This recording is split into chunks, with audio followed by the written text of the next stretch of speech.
Hello everyone, thanks for joining us today for our webinar. Of course, before we begin, since we will be doing a preview of new features of Oracle Forms versions, we have to of course show the Oracle Safe Harbor statement saying they cannot commit to anything you're seeing today, but they will try their best. So today's webinar is about the evolution of Oracle Forms survey that we conducted. Basically, the past 3 months we've been asking Oracle Forms community to answer a few simple questions on what is their future strategy for Oracle Forms moving forward. And we're very lucky to have Michael Ferrante, the Oracle Forms product manager, here today to answer our questions and present some of the new features that are already being included. And of course, to listen to your voice. If you have any questions, if you have any suggestions, or if you have any complaints, he's here for us. And of course, I'm Mia Urman of AuraPlayer, Oracle Ace in the Oracle Forms and ADF Mobile world. So just a little bit about our agenda. We're going to start talking a little bit about the past and present of Oracle Forms, and then we'll jump right into the results of the survey. A lot of the results were actually quite surprising to me, so I'm happy to share them with you and hear some of your thoughts as well. Then we'll talk a little bit about what's next. We asked you some of the new features that you'd like to see in the new versions, and we will see what you guys answered and what Oracle is already doing and including in the next versions of the product, including new features in the builder, new functionality of mobility and web services using Oracle Forms and Oracle Forms partner, AuraPlayer, and of course new runtime features. We'll try to conclude by next steps going forward, and we will open it up to questions. But please feel free to put in the chat box any questions you have during the session. We'd be happy to answer them and hear your comments. So as we all know, Oracle Forms has had a long history with us, right? So some of you remember the VT terminals with Forms 3.0. Then we moved to client server, which was Windows widget based, or Unix as well, for Forms 4.0 or 6.1. Then of course we moved on to the web version running by Java applet over a browser. So we had the 10G version using Oracle Application Server. And finally, the current release is, of course, Forms 11G Release 2 running the WebLogic server. So you see that over time, Oracle has really helped Oracle Forms customers evolve with the new technology. It might not be on the cutting edge of technology, but I can't think of any other legacy technology today that is still running and that has moved forward with such, ease as Oracle Forms. But where are we going? So today, as we know, the Java applet technology is not exactly ideal. Java versions change all the time. There's all time problems with downloading. And there's all these new challenges, right? Where are we going? Most organizations today have to start supporting things like social, like cloud investments, like mobile devices, whether it be cell phone or tablets. Maybe some of you are starting with the Internet of Things, right? Watches, Google goggles, etc. So today's goal really is to figure out how we could leverage the existing business logic in our Oracle Form systems, but bring it to these new platforms and new environments, really without reinventing the wheel, right?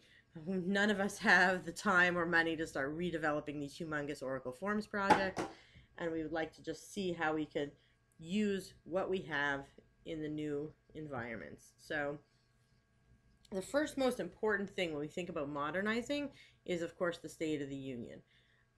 Nobody wants to start investing in modernization if something is going to die imminently. So just so you know, it is very important to note, Oracle has no plans to discontinue support of Oracle Forms. I have spoken to Oracle Forms product managers. I've spoken to Oracle Forms VP of development at very high levels. They said 12c will not be the last version of Oracle Forms. They say that as long as people keep upgrading their Oracle Forms and modernizing Oracle Forms, Oracle will keep investing in it. And if you look at also the recent Gartner statements, Oracle Forms has been deemed viable and valuable as, again, a maintenance mode application They suggest that for newer applications, you of course look at a next generation technology. But for existing applications, or if you have huge investments, there is no reason to feel like you have to flee from Oracle Forms. Um, exactly the opposite. If we're looking at roadmap, it's really important to note that 12C is already in the works. Michael Ferrante will tell you a little bit more about it later on, with tons of new features going into the product. They even delayed the start date a bit because they had more and more features that they're trying to get into that release. But as you see, Forms 11G R2 is supported well into 2016, and of course extended support after that. And with every new version, there's at least 8 years, as you see Oracle's tradition of support. So as the VP of Oracle said to me, you will retire, or I will retire before Oracle Forms. So it's very important to note that this is something that is moving forward within Oracle, and the only thing they need from us is to really keep moving our systems forward using Oracle Forms. So the results are in. I just wanted to talk a little bit about the survey we conducted. So we conducted a survey from the 1st of February till April 15th, where there was basically 6 questions, and we used primarily social media to get the word out. So I was really pleased with the results. We had almost 400 responses in quite a short period of time.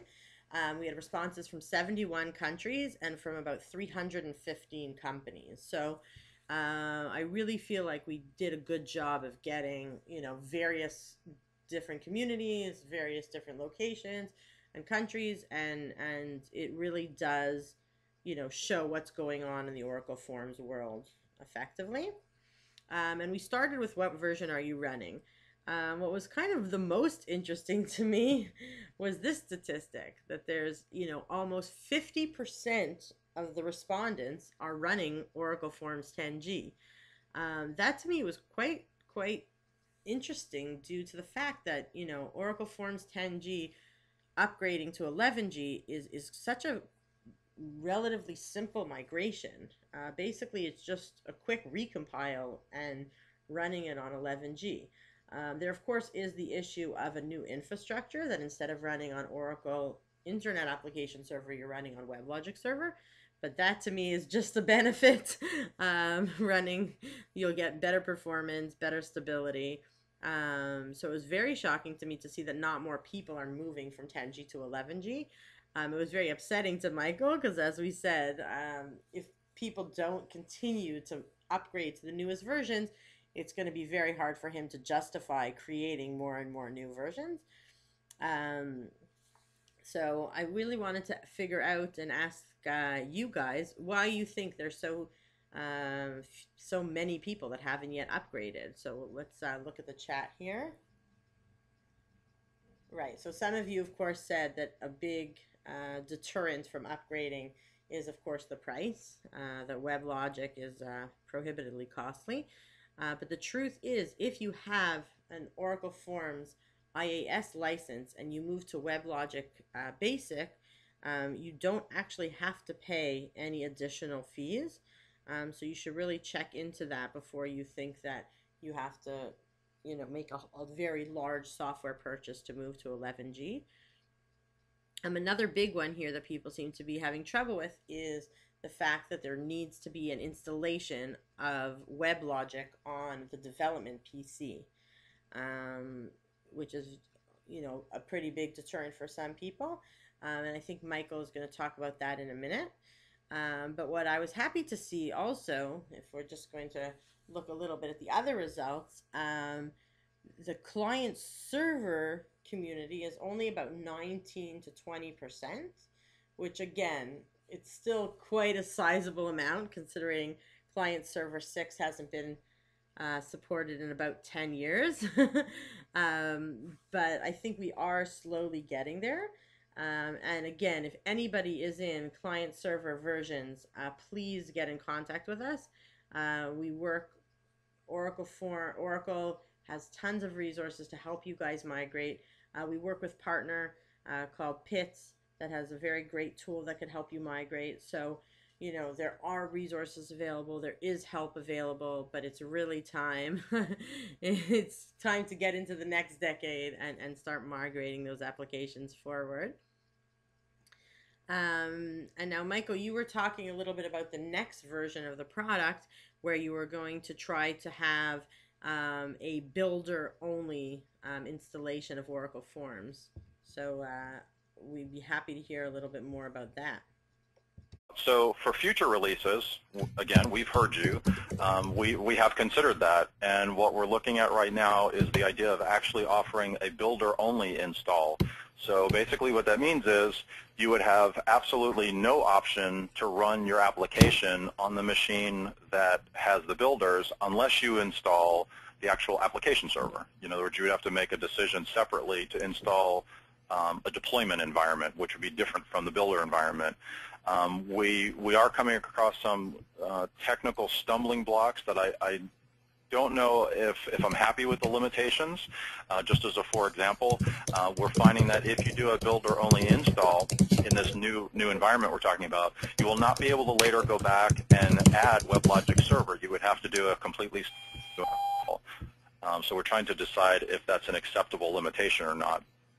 Seems to me like it is. I think it's. I for one, am a big fan of this idea. I think that like people are a lot of times working in team-based environments where they have like one server they're running against, but they need development environments, and a lot of times people don't want to have the privileges needed to run WebLogic on their desktop. So I'm very happy to hear that that's in the works, as is some other people in the chat that are writing that this would be great for them. Another person wrote that they had a big effort from going from 10G to 11G due to the usage of JavaScript integration with other products, which is another interesting idea. And then somebody else wrote about the difficulty of installing Forms Builder 11G on a machine that had 10G installed. I didn't have that problem at all, actually, during my projects. Did you hear anything about that, Michael? Well, let me put it this way. So there's two different angles of thought here. There's the I'm a Windows kind of guy and I'm a Unix kind of guy. On a Unix platform, I wouldn't anticipate problems unless you're trying to run something, right? So if you're not careful when you do, let's say, the WebLogic server installation, you do run the risk, obviously, of a port conflict if WLS is using a port that, let's say, old OC4J or OHS happens to be using. So if you're careful, you can make it work on a Unix platform. On a Windows platform, it's a little bit different because the file names are the same. So the executables and the libraries, I'm talking about the Windows-based libraries and stuff. So again, it could be done, but with a lot of care. So generally speaking, we're probably going to recommend against having both running on the same machine at the same time. If there is a need for it, it's going to be something that you're going to have to leverage through your own knowledge of the operating system. Look out for things like the system path value and the system class Michael, I think we're going to leave. In order to switch the environments. Sorry about that. In the interest of time, I see that this is actually very interesting, but I think we probably should move a little bit more forward. This was just a quick check into the timeline. So those of you still running 10G, the time is right now to move to 11G. I know people have asked me if they should wait for 12C. I'm a big fan in moving as fast as you can, because with each new release that comes out, the easiest migration path is from the next version lower. So, moving from 11G to 12C will be infinitely easier than moving from 10 to 12. So I'm a big fan of telling people right now to, go to 11GR2. There's tons of resources on my blog. At the end, you'll see it, how to install and, things to look at during the installation process. But I highly recommend it for many reasons. We don't have to necessarily go into them now in the interest of time, but, people were asking here about being certified on the latest versions of the Java applet, the JDK, being compatible with other Oracle versions, security enhancements, scalability and performance, The performance of 11G is leaps and bounds better than 10G on Windows environments. So, and of course, the most important, which is, being in supported version of Oracle Forms. Another thing that's very interesting to me is that the next question we were asking about is what technologies are you using in your organization?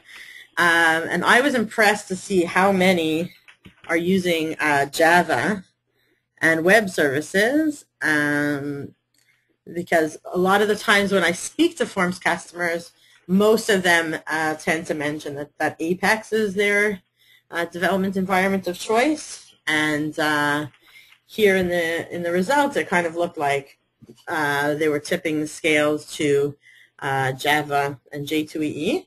I was also a little bit surprised to see how few, how low a percent people are using ADF that have Oracle Forms, which was a little bit, I guess, disappointing to see that, they're not adopting the next generation technology of Oracle that Oracle wants to be adopted. The next question we asked was, of course, what is the future of your Oracle Form system? Asking people, what have they decided to move forward with Forms? And the most interesting thing was that 17% of respondents don't have one yet.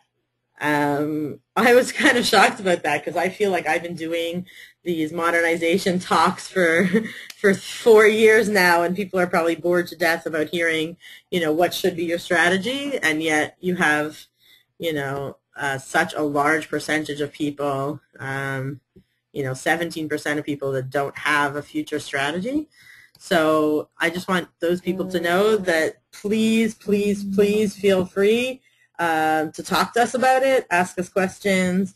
We are here to help in any way we can, and there's tons of information available to help you decide your future strategy. And we would also be very happy to have conversations with customers if they feel that would be helpful. So we're resources. Please feel free to use us. And I think I speak for myself and Michael on that.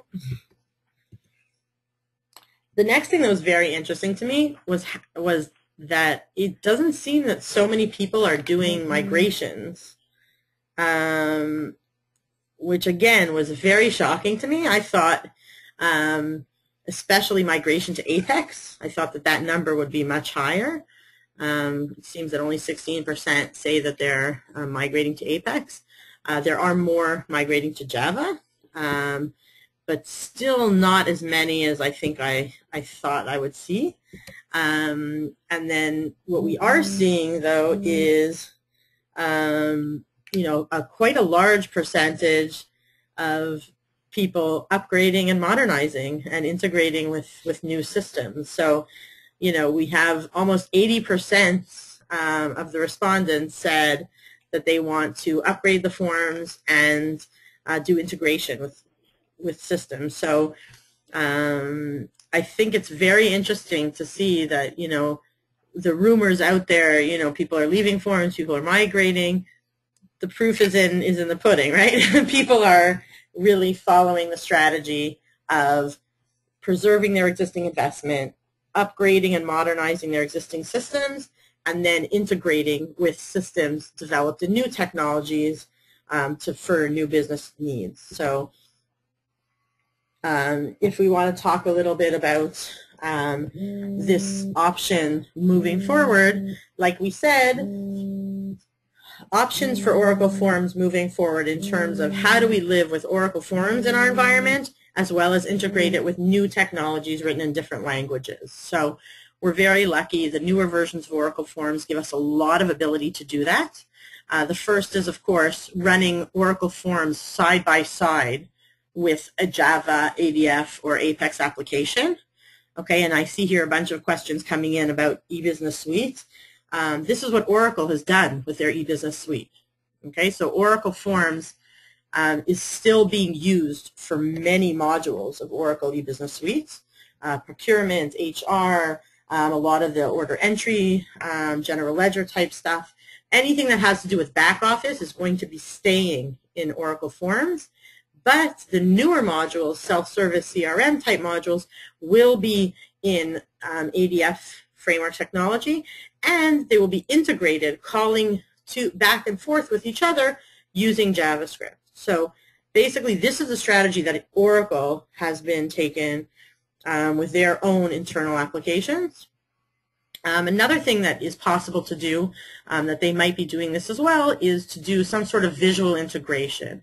It is possible now with the new features in the runtime environment of Oracle Forms to basically do away with the window bar and the menu bar and to just take the inside of an Oracle form and embed it into a Java page.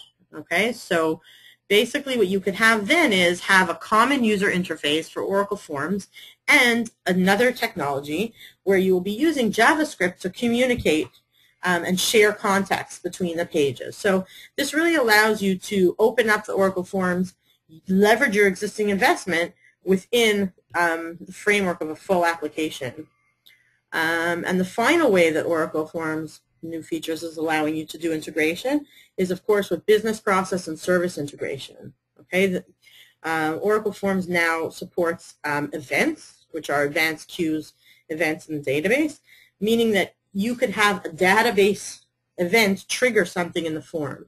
So there's been tons of times where in the past I've been asked by customers, how could I requery a form if the by pushing if something changes in the database. So in the past we used to use timers to do this sort of thing. Now we could use events, right? You could have some sort of event called emergency, and that could pop up a message to everyone in your form system. So there really is this new communication method that you could push messages live to a running form. So these are all really big developments for the Oracle Forms applications that allow you to really integrate with other applications in your organization. So then we kind of moved on. The last question from our survey was Oracle Forms, what's next? Okay, so we were basically asking what is your new feature wish list for Oracle Forms? And what was very interesting to me personally was how many of you are interested in mobile support for Oracle Forms. Almost 66%. So at first when I started talking about Oracle Forms on the mobile or on mobile devices, basically everyone told me I was a little bit crazy. Why would anyone want legacy on a mobile? So for me, it was personally very exciting to see that you know, there are a lot of you out there who are looking for mobile support and web service support and even cloud support for your Oracle Forms applications. This is actually the solution that we do at AuraPlayer, where we allow you to leverage Oracle Forms using a web service for mobility and cloud and web services support. So basically what AuraPlayer allows you to do is it allows you to wrap existing Oracle Forms business logic in a web service. So the minute you have this web service layer, you could attach any user interface. It could be Apex, Java, HTML5, etc. Any web service, ADF mobile or any type of PhoneGap mobile framework, any cloud service or any other web service will run Oracle Forms on the server side. So basically, using AuraPlayer, there's no Java applets. AuraPlayer has a web service, completely generic web service, that is running Oracle Forms session or on the server. What this allows us to do is basically mobilize our existing applications. So I want to explain a little bit what we mean by mobilize, right? A lot of times people say, hey, can I run a form on a mobile? And then if you see this form on the right-hand side, you know, this would look horrible on your phone, right? You wouldn't want the address to be textual. You would want it to be a map with location-based services. You wouldn't want the phone number to be a text box. You would want it to be a clickable phone number. You wouldn't want the orders to be in a table. You'd want them to be graphically, okay? So when people say they want to run their forms on a mobile, my hope is that they want to run their forms on a mobile as they see here on the iPad version, right? Which is taking the existing Oracle Forms data, including all the business logic,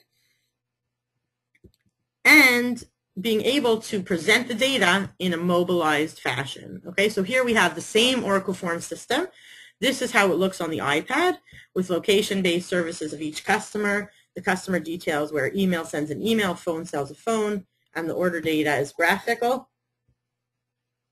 As well as the iPhone version, where here instead of having the data all on the first panel, we have the phone number and the customer number. If you click on the arrow, it drills down into the customer details, including the mapping facilities. The green and yellow is, of course, the credit rating. Is it good, bad, or medium? And then there is even the ability of creating a new order. But again, it has been mobilized. We don't need all the fields. We could pick which fields we would like to present, but we have the same business process running on a mobile. This will also allow you to connect to your existing cloud investments. Okay, so if you want to extract a business process from Oracle Forms or run a business process to Oracle Forms from one of your other existing applications. For example, we have a customer that runs from PeopleSoft an Oracle Forms invoicing business process that actually creates an invoice from the information that was delivered to it from PeopleSoft. So it really allows you to just run Oracle Forms business processes silently. And people have been doing actually quite interesting things with testing. People have been doing things with integration. So it really is just a completely generic web service that runs Oracle Forms in the background that you could do anything with. And what it basically allows you to do is then have several user interfaces for your same existing Oracle Form system. You have your form system that's going to be on the desktop running with a Java applet, and then you will have connectivity to any other user interface through the AuraPlayer web service that could sit, of course, in a DMZ secured zone. So it's running the same business process. They're both running Oracle Forms. However, one is running from mobile clients, social avenues, or web services for integration, and the other is the traditional Oracle Form system. Other new features that were interesting to you, which were very interesting to me, originally when I made the survey and I was picking new features for the new feature list, I did not have new features in the builder and new runtime features even on our list. I was like, oh, you know, who would want new features in the builder? The application has been around for, 20 years. I'm sure nobody even thinks of the builder anymore. And when I showed Michael the survey, the first thing he said was, I want you to add if people want new features in the builder and new runtime features. And then lo and behold, it's basically off the charts how many people wanted new features in the builder and runtime features. So I want to thank Michael for his foresight. And now I want to call on Michael to explain the new features in Oracle Forms in the builder and runtime that will be in the upcoming versions. Awesome. Thanks, Mia. So just to clarify things or bring that disclaimer back, just so that everyone's aware, what we're talking about here are features that we're sort of prototyping, and nothing really has been committed to any particular version. So unfortunately, I can't really say that this will be in the next version or version 13 or 14 or 15. We're not really sure yet. These are all prototyped type of features that we're putting together to try to answer in response to your feedback. So if you take a look at a Forms Builder today, what you see if you compare it to other IDEs is that in general it's somewhat dated. I won't say much more than that. But I can tell you that I'm kind of a Windows guy at heart, more so than the Unix platforms. My personal preference is to develop on a Windows platform and in general use a Windows platform. So when I first started using the Forms tools or the Oracle tools in general, many years ago now, 15 or more years ago now, it seemed kind of odd to me that as I worked with things like UI components, for example, as you see on this slide, the fact that we didn't show those expected mouse icons that allow you to really visualize exactly what you're doing, how you're doing, and how you're doing it. There were very often times when and I know everyone's going to laugh when I say this, where, for example, if you tried to move a button, for example, from one place to another, or resize a button is probably a better example. If you tried to resize a button, how many times have you actually tried to grab the sizing handle, but instead were actually too far into the middle and actually moved it? So now you had to figure out, oh goodness, where was it? I have to put it back where it was. So I went back to the development team and I said, we really need to get some basic functionality into this so that the tool is easier to use. And that's kind of what you see here. So if you happen to be sitting in front of a builder right now as we speak, feel free to open it and take a look, and you'll notice that these mouse cursors are not on your installation to grab the sizing handles or movement spaces of any of the objects. So we're looking at potentially doing this. Mia, next slide. There we go. Another thing I'm trying to work with our development team to do is make some of those so-called registry changes that you periodically will have to do accessible outside of the registry, because in reality you really should not need to be in the registry. So what we did, if you're familiar with the current builder in version 11 and you're familiar with the preferences dialog box, you'll see, for example, on this slide, if you look on the very left-hand side, third checkbox down, there's a new option on there. And then also what you'll see is we move the web browser location on the left to the general tab and took it off of the runtime tab. The reason for doing that is our expectation is that in the future versions we will be accessing web information a little bit more frequently. For example, we'd like to give access to the OTN forums, online documentation, and various other online content. So we wanted to give you an ability to decide what your default browser was across the board. The last option there on the left, compiler output, is going to give you the ability to separate your source files, your FMVs, for example, from your executable files. So if, for example, you run the compiler against foo.fmb, the output of that, which would be foo.fmx, could be sent to a different destination directory so that your source and your executable files are separated. On the right-hand image, the only obvious change there, besides having moved the web browser location off of there, is the very last checkbox on the right. Today, if you run a form from the builder using the Run Form button, what you see in the URL is a URL that's somewhat different from what you use in production. Basically, what you see is server/form/FRM servlet, and all the rest of the parameters are hidden. By checking the box that says Show URL Parameters, what you'll get back is that traditional URL you're accustomed to seeing, where it'll say form equals whatever, user ID equals whatever, and so on and so forth. That's a really good diagnostic tool, and there's been many times where I have customers ask me, oh, I press the button and it launches a browser, but it doesn't do anything. 9 times out of 10, if you look at the URL, you'll understand why that's happening. Well, you can't do that if the URL is hidden, so that'll help to make diagnostics a little bit easier. Next slide, Mia.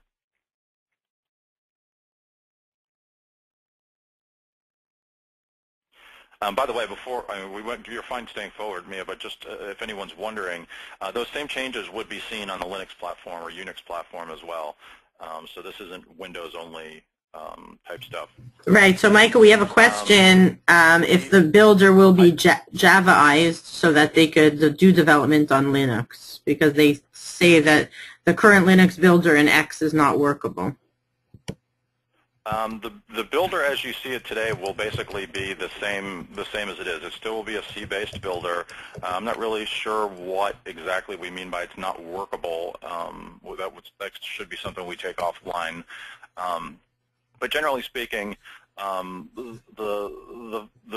the base of the builder will be the same as it's always been. It's still going to be a C-based builder. It will look the same, although that look and feel, I don't know if anyone knew this, but the look and feel on the Unix platform actually is easy to change. In fact, it's easier to change on Unix than it is Windows, but we could talk about that separately. So other things that we're looking at in future versions are security, and not necessarily security from how can we lock security down more, but how can we give you the ability to decide how you want your security. So on the login dialog box and the change password dialog box, just as one example, we're going to give you the ability to add some text. Now you probably think, well, what in the world kind of text do I need on there? Well, maybe not so much on the login dialog box, other than maybe to say, be aware the username and password are case sensitive. Maybe you want to put a note like that in your login box.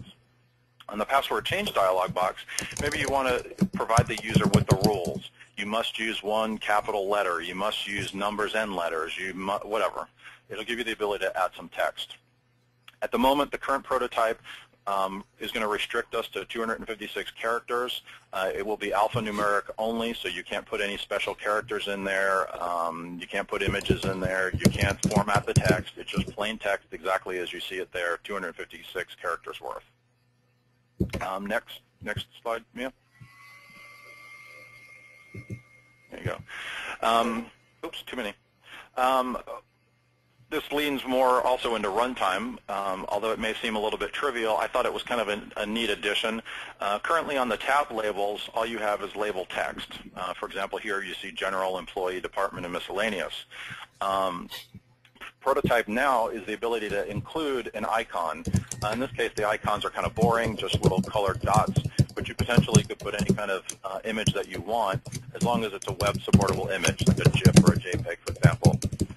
Keep in mind that at the moment, the current design will be such that the size of that label space will grow based on the size of the image. So if you put a significantly tall image there, you're going to kind of mess up the way your label looks in order to accommodate the image. Next. So in general, here's kind of a look at what we're looking at. And you may have heard me talk about some of this before. Obviously, we're going to look at updated integration and certification with other Oracle products. As I mentioned, definitely looking into improving both security in general as well as the programmatic ability to work with security, so that if you want to customize in various ways, you could do that. The JVM controller has been a big topic. We've had a lot of people complain about the lack of customization that you can do to it. So we've actually added some really cool stuff. We've added improved diagnostics. We've added the ability to load balance the JVM controller, which is really kind of a neat feature, and a bunch of other performance-enhanced features to the controller. So that was kind of cool. In general, we are looking at performance improvements across the board. We want to take advantage of some of the things that Oracle already offers. For example, Exalogic, which has a seamless, endless amount of memory on it, as well as I'm sure some of your own systems do. So we're going to look at some performance improvements that potentially could detect that extra memory, and upon your decision or your configuration choice, you would be able to say, okay, go ahead and take advantage of that extra memory and improve the performance of the application. We're going to add more system events or access to external events. Today, as Mia mentioned earlier, we have access to the database's advanced queue feature. We have a whole bunch of other events that we're going to be looking out for. Many of them, or at least most of them, have been at the request of you guys, our customers. So that's kind of cool. We're looking at things like looking at client idle time, database idle time, what the status of single sign-on is. So, for example, we're looking at the idea of potentially being able to identify the fact that you've single sign off somewhere else, and maybe you want to do something with your application to react to that. So we've got a lot of cool stuff there. Again, in general, single sign-on integration, we're looking at making some improvements there. We've got a whole bunch of new diagnostic features, new deployment options. I mentioned earlier the builder-only install option. So we've got a lot of cool stuff coming. I could probably spend the next 2 hours talking about it. So I'm hoping that everyone starts to become a little bit more excited. I know that I probably sound ahead of myself, but our developers are working really hard, and I'm really proud of the efforts they've made. It's been a big change from years gone by, and I think once we get this out on the streets, you guys will be pretty happy with what we ended up with, and then hopefully we'll be able to continue on forward with the ongoing support of the loyal family that we've built for some 30 years or so. Yeah. Okay, so we just wanted to talk a little bit about moving forward. Michael, it's kind of very interesting, all the issues that you're discussing about the new features. So we might want to actually do a webinar just of 12C new features, well, future version new features.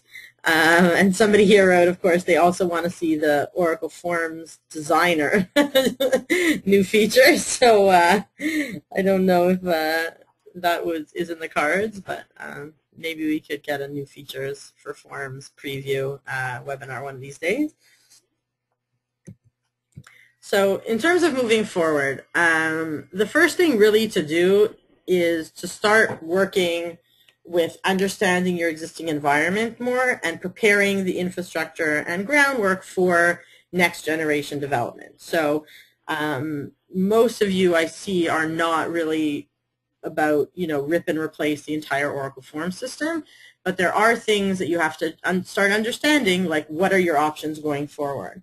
If you're unclear about your options going forward, as I said, feel free to contact me, contact Michael, contact Oracle support, forums, etc., because there are a lot of options for modernization today using existing Oracle Forms assets. So the first thing you have to do is understand your requirements. What do you want to be doing? What are your challenges with Oracle Forms? What do you want to be doing that you can't do today?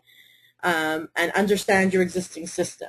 Okay, if your business logic today sits primarily in the forms themselves, like in the triggers, you could start already decoupling, right? Put a lot of the code in the database. Try to keep the Oracle form visual portion or the canvases as light as possible, and try to keep as much of the database code in the database as possible. There are even tools that can help you do this. Pits.con is a great tool that allows you to basically go over your forms and extract code and put it in the database. So if that's something that's interesting to you, you can contact Pits.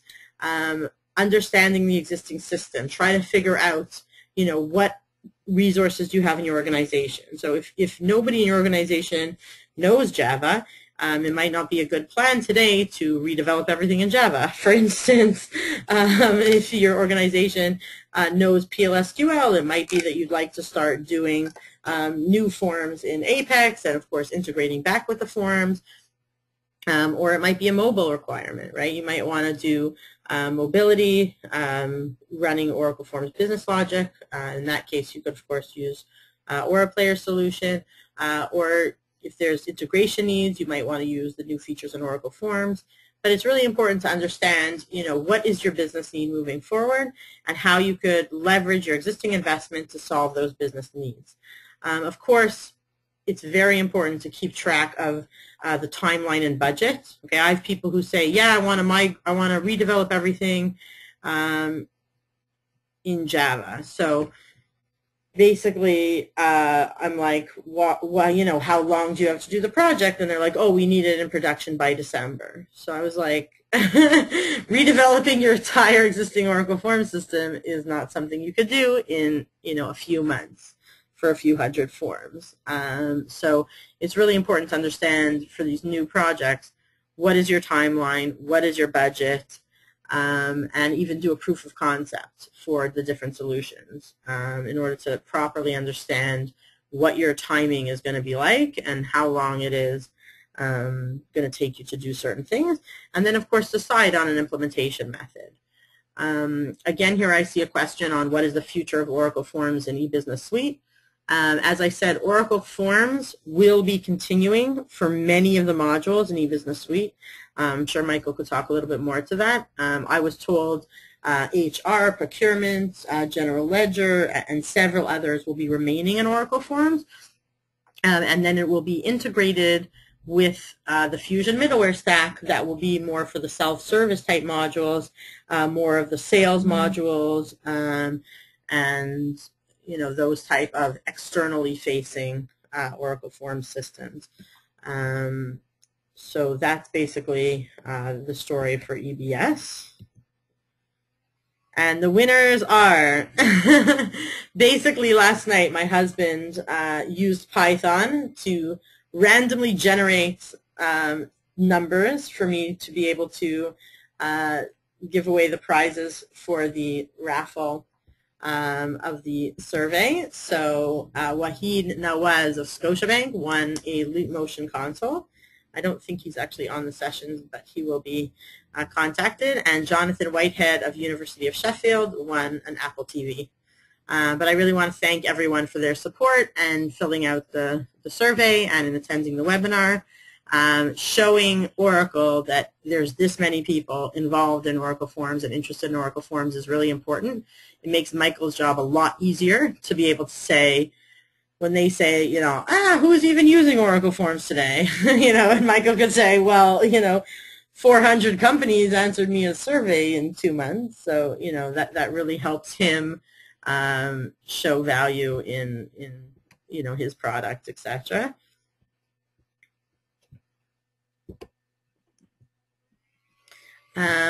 So questions have been asked during. So there's a few here that we haven't really addressed. So I'm going to pass them on to, one of them is Michael. Michael, are you around? I'm still with you. Go ahead. I don't see the questions though. I'm not getting them for some reason. Oh, okay. So somebody asked, what do you think about integration with JavaFX for the UI? Actually, that's an interesting topic. It was something that we considered internally, and we actually have a couple of our developers working with the JavaFX team to try to understand whether or not we could take advantage of the FX features. If in fact we figure out that we can take advantage of FX, likely what we will do is sort of a shared or running in parallel type of space. So from the end user point of view, they won't know the difference, but and actually from a design time point of view, you won't know the difference either. But under the hood, some of the components we may decide to use might actually be generated by FX while the others remain Oracle EWT. So that's interesting that someone would bring that up because it is something that we're investigating. I don't know that for the next version we will be positioned to do that because we are getting kind of closeout time for the next version. So implementing something like that, I could already tell you is not there, and I wouldn't expect it to be just yet. But we are investigating it, and it's kind of a cool idea. We've come up with some really neat stuff we'd like to do. We've got our developers hard at work trying to be creative to see how we could do it. So that was a good question. There's another question of, is there a possibility for a WebSocket server instead of a Java applet? I'm not sure I understand that question. More like how we had the old Forms runtime where it made its own socket connection. Is that maybe what we're asking? I think that's what they're asking. Robert, if you want to refine your question so that we'd understand, that would be great. While we're doing that, let me ramble on just a little bit about that. So what we did was, for those of you that are a little bit familiar with the old versions, back in the old days, we actually had a so-called Forms server, that old standing army. And basically, it listened on its own port. So in other words, the Forms communication actually did not leverage the web server. It went directly from the client to the Forms server sitting on whatever tier it happened to be sitting on. For a variety of reasons, we made a decision to abandon that that functionality. Security was one of them. And we moved to the model that we have today where all of our traffic is exchanged, not dissimilar to how a regular web application would, where all of the traffic is routed from the client on the same connection that's made from the original quest back through the web server and then eventually down into the Java Forms servlet. Believe it or not, it actually simplified things. It gave you better control over security, gave you an easier ability to scale, and a variety of other things. So will we go back to that other extra listener port? Probably not, would be my immediate guess. If there is in fact a demand, and if someone could provide me some technical justification as why that would be beneficial, we certainly can investigate it. I'm open for any ideas. And in fact, one of the reasons we wanted to do this survey, both Mia and myself, and maybe they're a little different, but generally they're not. We wanted to get a feel for what our customers wanted to do going forward. And maybe it was nothing. Maybe you came forward and said, well, we're not going to do anything with our application. We wanted to know that. However, if you do have cool new ideas, bring them forward, get them out to me, get them out to Mia, get them out to whoever you could get them out to, and I assure you, at bare minimum, we will review them and consider them, and if it makes sense to do them, we certainly will look into the idea of implementing them as quickly as we can. So I'm always open for new ideas. I'm a very creative kind of guy. Right. So a lot of people here in the chat are asking why Oracle Forms is sticking with the Java applet as a runtime and why it's not switching to HTML or Ajax, etc. That's a good question, and it probably would take a whole nother hour-long session to get into the details of why not. There are some technical reasons why we can't do what you're describing, but even just fundamentally speaking, if we went to something like Ajax, I mean, effectively what we would end up with is ADF. So if that's the functionality you need, then ADF might be your solution. What Forms gives you today with the Java applet is the ability to create what I like to call that hybrid application. You deploy it as a web application, but really what you're creating is a desktop application. It easily integrates with the software that's installed on the client machine. It easily integrates with the operating system on the client machine. And again, it gives you the ability to create a desktop application and not necessarily a web application. However, you have the advantage of a web application in that it's centrally located, it's easy to manage because there's only one copy of it. You don't have to worry about installing something, on everybody's machine. Everybody has a browser on their machine, and most machines have Java runtime environments these days. It's kind of the best of both worlds, and there might be a little compromise that goes with that, but in general, it fits a very unique space. Someone asked, so first of all, I just want to thank everyone for joining us. It's already 2, so those of you who have to drop off, we understand. There still seems to be a lot more questions, so I'm just going to be passing them to Michael as we go along. If you look on the screen now, you will see my email address as well as Michael's. We are both here to really help you move your Oracle Forms forward. Any type of questions. Another really interesting resource is the Oracle Forms info blog. There I have tons of installation guides, 11G tips and tricks, web demos, scripts to do things like automatically compiling things, etc. So if you're doing a migration or upgrade project, I would highly suggest checking that out. And I will pass the next question to Michael. Is the upgrade to Forms 11G expected to be seamless for OID as well? Someone has 10G using OID. Is the upgrade from OID? From 10G to 11G expected to be seamless if they're using OID? I'm not sure I understand the question. I mean, from a Forms point of view, we will operate essentially the same exact way as we worked in the past. So you upgrading from OID version 10 to OID version 11, from the Forms point of view, we don't really know the difference. I mean, basically, it's just an LDAP server. Forms asks it for information, and the LDAP server sends it the information back. Oh, no, so she's asking the opposite. She's asking if she upgrades to Forms 11G. Is it still going to work with OID? Is it still supported with OID? Is there any... Oh, okay, I'm sorry. So effectively you're asking certification. We would have to look that up. I believe you have to have 11.1 of OID, I think, for Forms 11. We would have to look in the certification guide to verify that. I don't want to guess, but I'm pretty sure we have to have version 11.